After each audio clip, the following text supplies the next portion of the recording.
ರಾಷ್ಟ್ರೀಯ ಕಾರ್ಯಕಾರಿಣಿ ಬಿಜೆಪಿ ರಾಷ್ಟ್ರೀಯ ಕಾರ್ಯಕಾರಿಣಿ ಸಭೆ ನಡೀತಾ ಇದೆ. ಲೋಕಸಭಾ ಚುನಾವಣೆಯ ಹಿನ್ನೆಲೆಯಲ್ಲಿ ರಾಷ್ಟ್ರೀಯ ಕಾರ್ಯಕಾರಿಣಿ ಸಭೆಯನ್ನ ಏರ್ಪಡಿಸಿಕೊಳ್ಳಲಾಗಿದೆ. ಅದಕ್ಕೆ ಯಾರೆಲ್ಲ ಹೋಗ್ತಾ ಇದ್ದಾರೆ ಅಂತ ನೋಡಿದ್ರೆ ಎಲ್ಲ ರಾಜ್ಯಗಳ ಸಂಸದರು, ಶಾಸಕರು ಇವರೆಲ್ಲರೂ ಕೂಡ ಹೋಗ್ತಾ ಇದ್ದಾರೆ. ಲೋಕ ಸಮರಕ್ಕೆ ಬೇಕಾಗಿರ್ತಕ್ಕಂಥ ಅಗತ್ಯವಾದ ಸಿದ್ಧತೆಗಳನ್ನ ಮಾಡಿಕೊಳ್ಳಲಾಗ್ತಾ ಇದೆ.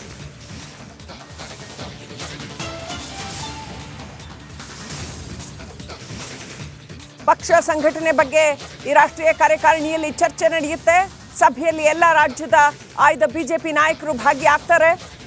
ಈಗಾಗಲೇ ಮಾಜಿ ಸಿಎಂ ಬಿಎಸ್ ಯಡಿಯೂರಪ್ಪ ದೆಹಲಿಗೆ ತೆರಳಿದ್ದಾರೆ. ಬಿಜೆಪಿ ರಾಜ್ಯಾಧ್ಯಕ್ಷ ವಿಜಯೇಂದ್ರ, ವಿಪಕ್ಷ ನಾಯಕ ಆರ್ ಅಶೋಕ್, ಬೊಮ್ಮಾಯಿ, ಅರವಿಂದ್ ಬೆಲ್ಲದ್, ಸುನಿಲ್ ಕುಮಾರ್, ಜಗ್ಗೇಶ್ ರಾಷ್ಟ್ರೀಯ ಕಾರ್ಯಕಾರಿಣಿಯಲ್ಲಿ ಭಾಗಿಯಾಗೋದಕ್ಕೆ ತೆರಳಿದ್ದಾರೆ. ದೆಹಲಿಯ ಭಾರತ್ ಮಂಟಪದಲ್ಲಿ ನಡೆಯಲಿರುವ ಕಾರ್ಯಕಾರಿಣಿ ಸಭೆ ಇದು. ಎಲ್ಲ ರಾಜ್ಯಗಳ ಬಿಜೆಪಿ ಸಂಸದರು, ಶಾಸಕರು, ಮಾಜಿ ಶಾಸಕರು, ಆಯ್ದ ನಾಯಕರುಗಳು, ವಿಧಾನ ಪರಿಷತ್ ಸದಸ್ಯರು, ಪದಾಧಿಕಾರಿಗಳು ಇವರಿಗೆಲ್ಲರಿಗೂ ಕೂಡ ಆಹ್ವಾನ ನೀಡಲಾಗಿದೆ.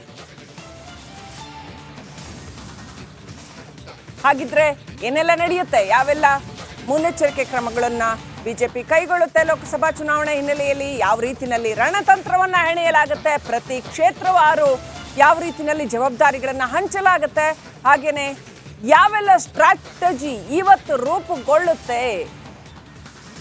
ದೆಹಲಿ ದೇಶದ ಲೋಕಸಭಾ ಚುನಾವಣೆಯ ಎಪಿಸೆಂಟರ್ ಅಂತಾನೆ ಹೇಳಬೇಕು.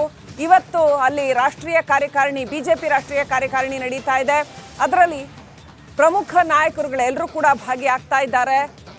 ಕ್ಯಾಂಡಿಡೇಟ್ ಲಿಸ್ಟ್ ಹೇಗಿರಬೇಕು, ಪ್ರತಿ ಕ್ಷೇತ್ರದ ರಣತಂತ್ರ ಹೇಗಿರಬೇಕು, ಯಾವ್ಯಾವ ನಾಯಕರನ್ನ ಇನ್ಕ್ಲೂಡ್ ಮಾಡ್ಕೋಬೇಕು, ಪ್ರಚಾರದ ಸ್ಟ್ರಾಟಜಿ ಹೇಗಿರಬೇಕು ಸೇರಿದಂತೆ ಈ ಎಲ್ಲ ವಿಚಾರಗಳನ್ನು ಅಲ್ಲಿ ಚರ್ಚೆ ಮಾಡ್ತಾರೆ.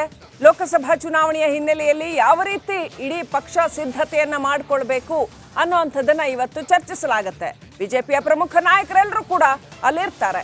ರಾಜ್ಯದ ಪ್ರಮುಖ ನಾಯಕರುಗಳು ಕೂಡ ಅಲ್ಲಿಗೆ ತೆರಳಿದ್ದಾರೆ.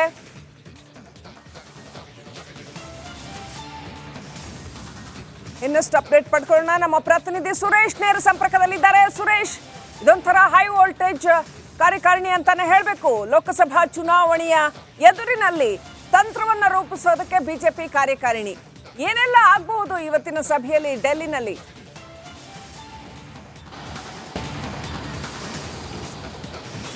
ಎಸ್, ಖಂಡಿತವಾಗಲೂ ಶ್ರೀಲಕ್ಷ್ಮಿ, ಲೋಕಸಭೆ ಚುನಾವಣೆ ದೃಷ್ಟಿಯಲ್ಲೇ ಈ ಒಂದು ರಾಷ್ಟ್ರೀಯ ಕಾರ್ಯಕಾರಿಣಿ ಸಭೆ ನಡೀತಾ ಇರೋದ್ರಿಂದ ಖಂಡಿತವಾಗಲೂ ಇದೊಂದು ಹೈ ವೋಲ್ಟೇಜ್ ಕಾರ್ಯಕಾರಿಣಿ ಸಭೆ ಅಂತ ಹೇಳಿದ್ರೆ ಖಂಡಿತ ತಪ್ಪಾಗಲಾರದು.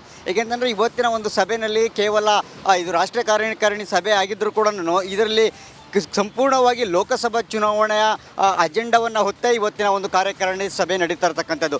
ಇಲ್ಲಿ ಪ್ರಮುಖವಾಗಿ ಏನು ಇಂಡಿಯಾ INDIA ಮೈತ್ರಿಕೂಟ ಏನಿತ್ತು, ಈ ಮೈತ್ರಿಕೂಟಕ್ಕೆ ಟಕ್ಕರ್ ಕೊಡುವಂಥದ್ದು ಈಗಾಗಲೇ ಅದು ಇಬ್ಬಾಗ ಆಗುವಂತಹ ಲಕ್ಷಣಗಳು ಕೂಡ ಮೇಲ್ನೋಟಕ್ಕೆ ಈಗಾಗಲೇ ಕಂಡು ಬರ್ತಾ ಇರ್ತಕ್ಕಂಥದ್ದು.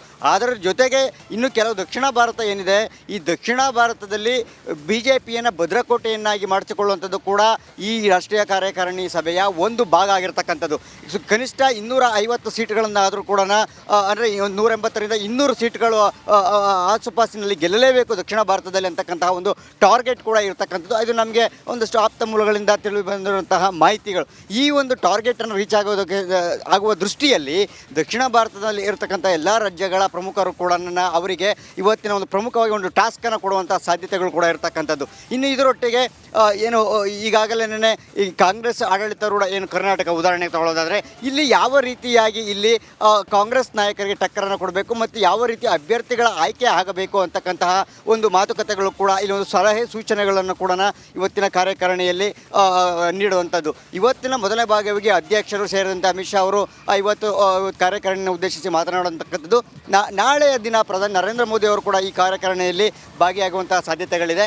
ನಾಳೆಯ ಕಾರ್ಯಕಾರಿಣಿ ಕೂಡ ಅಷ್ಟೇ ಬಹಳ ಮುಖ್ಯ ಆಗಿರ್ತಕ್ಕಂಥದ್ದು. ಇನ್ನು ಇವತ್ತಿನ ಕಾರ್ಯಕಾರಿಣಿ ಸಭೆಯಲ್ಲಿ ಓವರಲ್ ಆಗಿ ಅಂದರೆ ಲೋಕಸಭೆ ಚುನಾವಣೆಯ ನಿಟ್ಟಿನಲ್ಲಿ, ಏಕೆಂದರೆ ಆಯಾಯ ರಾಜ್ಯಗಳ ಅಲ್ಲಿನ ರಾಜಕೀಯ ಪರಿಸ್ಥಿತಿಗಳ ಬೇರೆ ಇರೋದ್ರಿಂದ ಇಲ್ಲಿ ಎಲ್ಲ ರಾಜ್ಯಗಳನ್ನು ಉದಾಹರಣೆಗೆ ಹೇಳೋದಕ್ಕಿಂತ ಒಟ್ಟಾರೆಯಾಗಿ ಲೋಕಸಭಾ ಚುನಾವಣೆಯಲ್ಲಿ ಯಾವ ರೀತಿಯಾಗಿ ಅಭ್ಯರ್ಥಿಗಳಲ್ಲಿ ಗೊಂದಲ ಇಲ್ಲದಂತೆ ಅಭ್ಯರ್ಥಿಗಳ ಆಯ್ಕೆ ಆಗಬೇಕು ಅಂತಕ್ಕಂಥದ್ದು ಕೂಡ ಇದು ಅಭ್ಯರ್ಥಿಗಳ ಆಯ್ಕೆಗೂ ಮೊದಲ ಒಂದು ಪೂರ್ವಭಾವಿ ರೀತಿಯಲ್ಲಿ ಅಂದರೆ ಅವರಿಗೆ ಸಲಹೆ ಸೂಚನೆಗಳನ್ನು ಕೊಡ್ತಕ್ಕಂಥದ್ದು. ಯಾಕೆಂದರೆ ಎಲ್ಲ ರಾಜ್ಯಗಳ BJP ಅಧ್ಯಕ್ಷರು ಕೂಡ ಇದರಲ್ಲಿ ಭಾಗಿಯಾಗ್ತಾ ಇರ್ತಕ್ಕಂಥದ್ದು. ಇನ್ನು ಎಲ್ಲ ರಾಜ್ಯಗಳ ಪ್ರಮುಖ ಮಾಜಿ ಮುಖ್ಯಮಂತ್ರಿಗಳೇನಿದ್ರು ಅವರು ಸೇರಿದಂತೆ ಎಲ್ಲ ಪದಾಧಿಕಾರಿಗಳು ಹಾಗೇನೇ ರಾಜ್ಯ ಉಪಾಧ್ಯಕ್ಷರುಗಳು ಎಲ್ಲರೂ ಕೂಡ ಈ ಒಂದು ಸಭೆಯಲ್ಲಿ ಭಾಗಿಯಾಗ್ತಾ ಇರೋದ್ರಿಂದ ಬಹಳ ಮಹತ್ವವನ್ನು ಪಡ್ಕೊಂಡಿರ್ತಕ್ಕಂಥದ್ದು.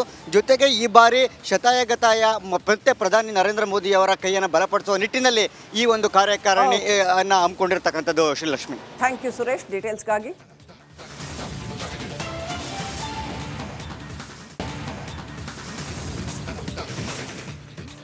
ತೆಂಗು ಬೆಳೆಗಾರರಿಗೆ ಅನುಕೂಲ ಆಗಲಿ ಅಂತ 12,000 ಬೆಂಬಲ ಬೆಲೆ ನೀಡಿ ಕೇಂದ್ರ ಸರ್ಕಾರ ಖರೀದಿಗೆ ಕ್ರಮ ಕೈಗೊಂಡಿದೆ.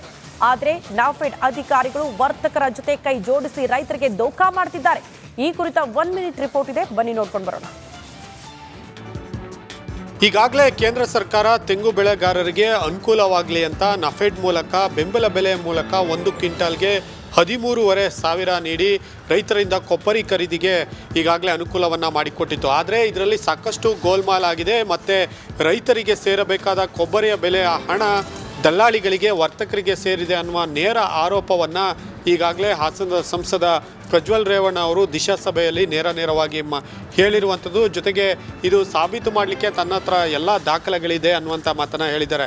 ಇನ್ನೂ ಒಂದು ವಿಚಾರವಾಗಿ ಈ ವಿಚಾರವಾಗಿ ಎಲ್ಲ ದಲ್ಲಾಳಿಗಳ ಮೇಲೆ FIR ಮಾಡುವಂತೆ ಹಾಸನ DC ಸತ್ಯಭಾಮ ಅವರು ಕೂಡ ಈಗಾಗಲೇ ಸೂಚನೆಯನ್ನು ನೀಡಿದ್ದಾರೆ.